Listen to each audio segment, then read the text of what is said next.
We live in an age when Urdu is said to be the language of Muslims. Those giving Urdu a distinct religious color know nothing about Munshi Premchand, Rajinder Singh Bedi, and Firaq Gorakhpuri among others.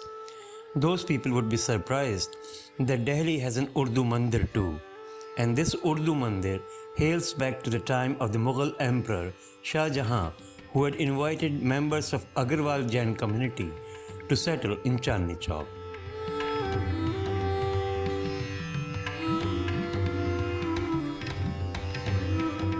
As the new city came up in front of Lal Quila, a Digambar Jain Temple was built right opposite the royal fort in 1656.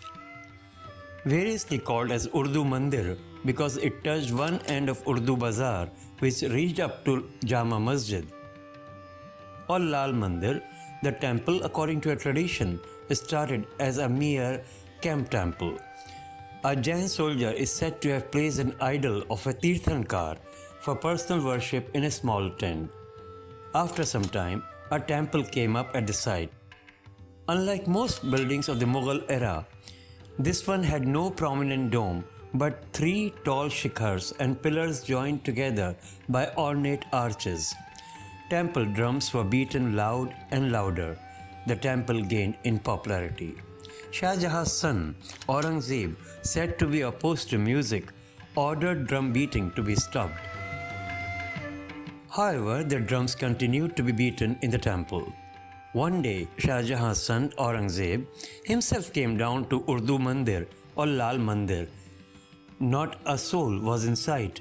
Drum beating could be heard anyway. After this, Aurangzeb retreated and drums continued to be beaten at Lal Mandir and worship continued as before. The temple's popularity increased. In 19th century, long after the Mughals had been consigned to history, Lal Mandir was given a facelift. It was richly embellished on all sides, the ceiling given the most colorful look, the pillars with carvings of teachings of Jainism, and animals were given a dash of red.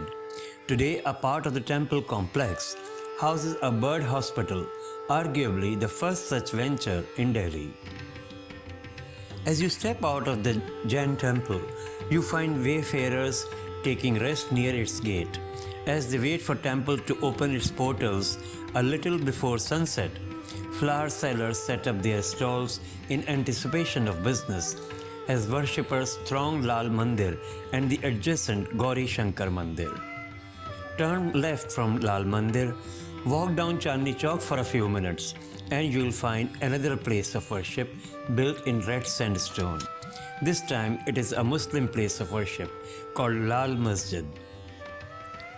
Built by the Punjabi business community in the 19th century, the mosque inside Phatak Punjabiyan is a few meters from Mahal Sarai, the rest house for weary caravans of Hindu and Muslim traders. The Sarai offered bed and breakfast to all. The mosque, even today, has a red exterior and red niches inside. On Friday, it attracts hundreds of worshippers from far and wide. Together, the age-old Urdu Mandir or Lal Mandir, as it is usually called now, and Lal Masjid paint a beautiful picture of Delhi, the land of many faiths, plenty of history, and age-old shared living.